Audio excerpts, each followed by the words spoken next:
Hi everybody, I am back again with another toy review, and today's toy review I'm really excited about. I'm kind of geeking out a little bit here because today is February 28th, and today the DC Superhero Girls dolls were released in stores. So I went over to Target and I got Poison Ivy. Poison Ivy is definitely my favorite supervillain. So that being said, I had to pick her up. The Target that I went to only had 2 dolls, so I don't know if they just got cleared out or if they didn't, because they didn't have like a section for the DC Superhero Girls yet. But I found this on the same aisle with the Bratz and the Ever After High and the Monster High and everything. They were just kind of in between Monster High and Bratz. I have seen some of the webisodes online. You know, it's cute. It's not necessarily my thing. Like, I wouldn't necessarily go out of my way to watch it, more because I prefer kind of like the older cartoons and like the actual, like the Batman movies and everything. I think my favorite Poison Ivy is Uma Thurman. In fact, I'm thinking of getting a second one of these Poison Ivy dolls just so I can do a custom to make her look like the Uma Thurman Poison Ivy, because that was my favorite. But anyway, here she is in the box, and it's kind of a glare because I'm outside. But anyway, I think that her artwork is really, really pretty, and you've got some of her artwork on the side here, which I think is beautiful. I really like the artwork that they did. Oh, there's a better picture on the back. And there's a little description here on the back. I'm not going to read it, but if you would like to pause it, you can go ahead and pause it and read it for yourself. And then, of course, down here are the other superhero girls that you can get, which I plan on getting all 6 of them. So I wanted to start off with Poison Ivy because she's my favorite, but I eventually want to get all of them. But anyway, let's go ahead and take her out of the box so that way we can take a closer look at her. All right, and here she is out of the box.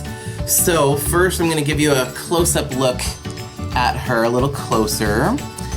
She has this beautiful, beautiful red and orange, almost like a coral-colored hair. Her hair is pretty soft, but there is some product in it that you can see here, and she does have some box hair, so I'm going to brush her hair out a little bit.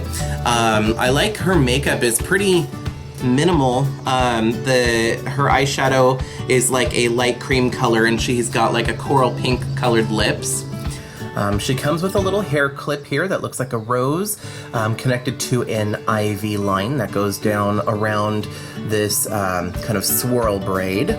She has this belt here that has the matching rose with vines coming down, and the belt is removable. There is a little clasp in the back there.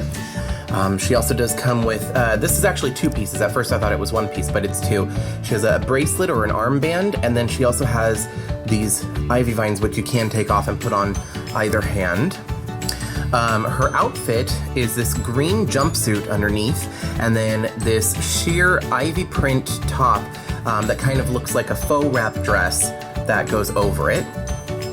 And every so often throughout is a little foil detail or just metallic printed in leaves to kind of give another little detail to the outfit. Her shoes are flat with a slight heel, like a little bit of a wedge heel there, and it has the ivy vines that wrap up her legs. Also, in the box, she does not come with any other accessories. She doesn't come with a brush or a stand or anything like that. But the cool thing about these dolls, what I notice is their feet are a little bit bigger, but they're set flat, and the shoes are pretty flat. So they actually stand on their own. So let me just show you here. As you can see here, she does stand all by herself. She does not need a stand. A stand would help stabilize her, of course, but she doesn't really need it. She is fully articulated, almost like since this is a Mattel doll, she's articulated just like the Ever After High and Monster High dolls. Of course, she has articulation in her head, in her shoulders, her elbows, her wrists. She also has articulation in her waist, which is kind of cool. She does have articulation in her hips and in her knees. She does not have any in her ankles, and she is definitely really posable. What I like about this doll is the joints are actually really solid. They're really well done, and they're good for posing for pictures. So if you're a collector that likes to pose the dolls to take pictures, that these are really good because they stand on their own and they hold their poses really well. She was supposed to come with a superhero ID card in the box, but mine did not come with one. So I don't know if maybe it just was missing or anything. I checked all around, it didn't fall out of the box. So I'm gonna have to look back at the video and see if it was even in there to begin with, but there was no ID card in the packaging. I thought that it was going to be like an Ever After High doll. I don't have any of my dolls with me, they're all inside right now, but they are actually taller. She is taller than an Ever After High doll. The head is about the same size, except I think Ever After High dolls' heads are a little bit wider, a little rounder. So she's got like a head size probably closer to like a Monster High doll, but all right, here we go. This is a size comparison of the DC Superhero Girl next to a Monster High and Ever After High. To model, I thought it would be appropriate for Ever After High to do Rosabella Beauty, and for Monster High to do Venus McFlytrap. Now, although Poison Ivy is standing on her own on the desk, the other two dolls are using some of my generic doll stands that I've got from Hobby Lobby because they are really flat. You can see they're super flat next to the table, so it's almost like they're just standing on the table. So this will give you an accurate representation of how tall they are and how tall Poison Ivy is next to some standard size Ever After High and Monster High dolls. That's pretty much it. As far as the style goes. I don't know, I really like Poison Ivy. You know, when watching the DC Supergirls cartoon with the webisodes, it's not my favorite per se because, you know, Poison Ivy she's supposed to be a little bit more devious. She's a villain, you know, she's supposed to be a villain. And they kind of changed that in the new DC Supergirls. I keep saying superheroes.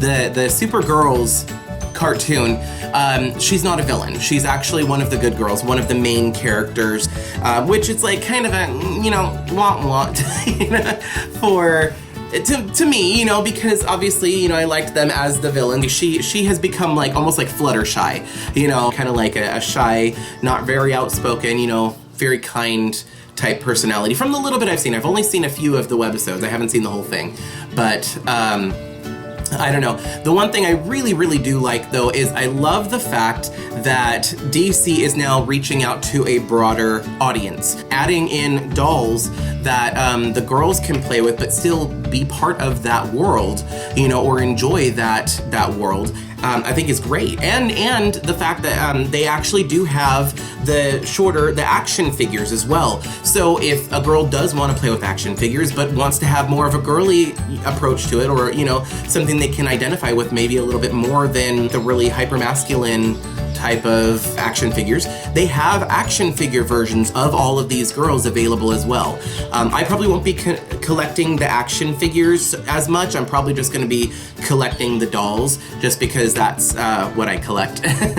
But I think it's really awesome. So far, 2016 has been kind of the year of change when it comes to dolls. I mean, there's been a lot of changes every year, and there's a lot of things, but when it comes to toys and dolls, there's a lot of things that are, you know, like broadening the spectrum and making things a little bit more inclusive overall. So anyway, that was my Poison Ivy doll review. Thank you guys so much for watching. If you liked the video, please give me a thumbs up to let me know, and leave any comments or questions that you have down below. Also, if you want to see a video of me making a custom version of Poison Ivy to make her look like the Uma Thurman Poison Ivy, let me know in the comments. But anyway, thanks again so much for watching. I will see you guys in the next video. Bye-bye.